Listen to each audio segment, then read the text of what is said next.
Why is it so hard for some of us to ask for help? Even when we're overwhelmed, even when we're struggling, even when we're carrying so much more than we were ever meant to carry.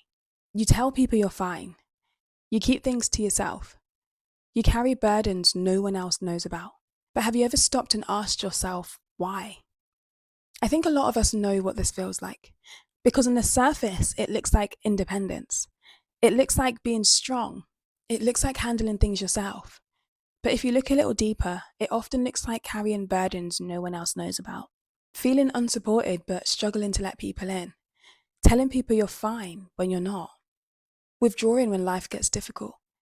And even finding it easier to help everyone else than to receive help yourself. And honestly, sometimes this even begins to affect how we approach God, because we slowly go from talking to Him freely to holding certain things close to our chest. And it's not because we don't love Him. It's not because we don't trust Him, but it's because our hearts have become so used to carrying things alone. So in prayer, we only bring up certain things, the things that feel manageable, the things that feel easy to explain, while the deeper places remain hidden. And maybe you've done this for so long that this just feels normal now. So if this is something that you've been walking through, this channel is all about uncovering the beliefs behind our struggles and bringing them to Jesus for healing. Because the problem isn't that we struggle to ask for help. It's that sometimes our hearts spend years operating from a belief that was never God's truth. A belief formed through disappointment, through being let down, through having needs ignored, through learning that asking for help didn't always mean that you'd get help. Maybe people weren't there when you needed them. Maybe vulnerability wasn't always met with care. And maybe you were forced to become strong long before you were supposed to. And somewhere along the way, your heart formed the belief, I can only depend on myself. So you carry things alone. You keep your struggles to yourself. You avoid relying on other people. You withdraw when things get difficult. And even when support is available, you still struggle to receive it. Not because you don't want to, not because you don't need help or support, but it's because your heart is trying to protect you from being disappointed again.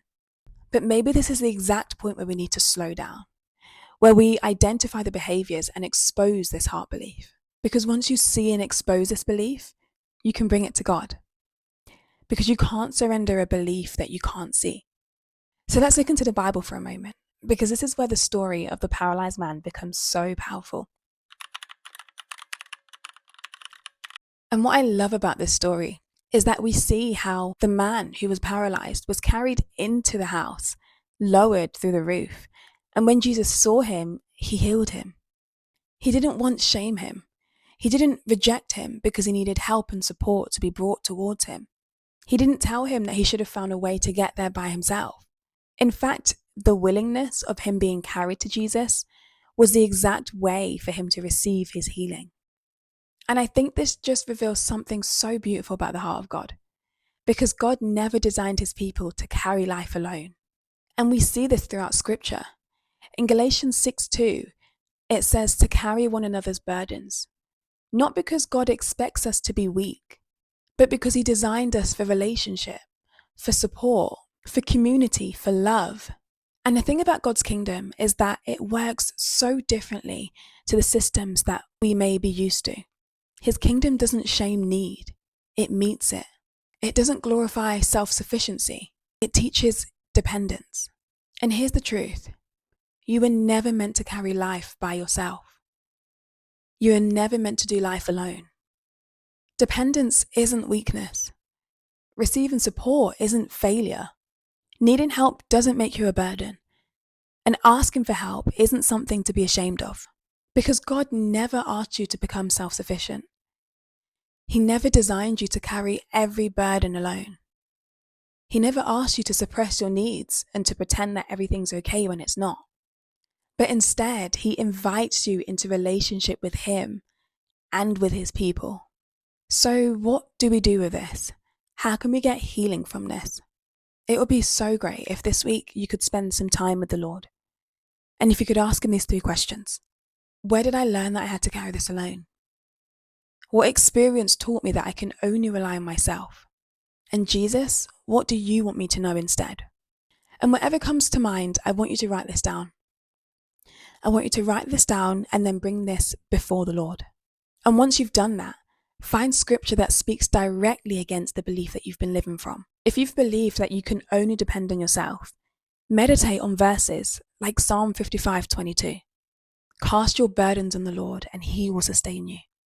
Galatians 6:2. Bear one another's burdens and so fulfill the Lord of Christ. Isaiah 41:10.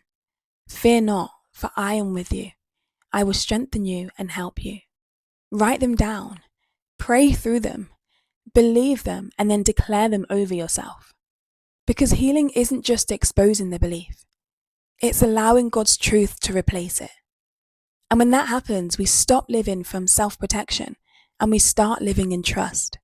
We stop carrying burdens that we were never meant to carry alone.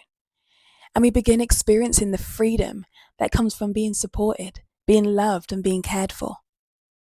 So this is a truth that I want to leave you with today. You do not have to carry life alone. God never asked you to. And he also never intended for you to.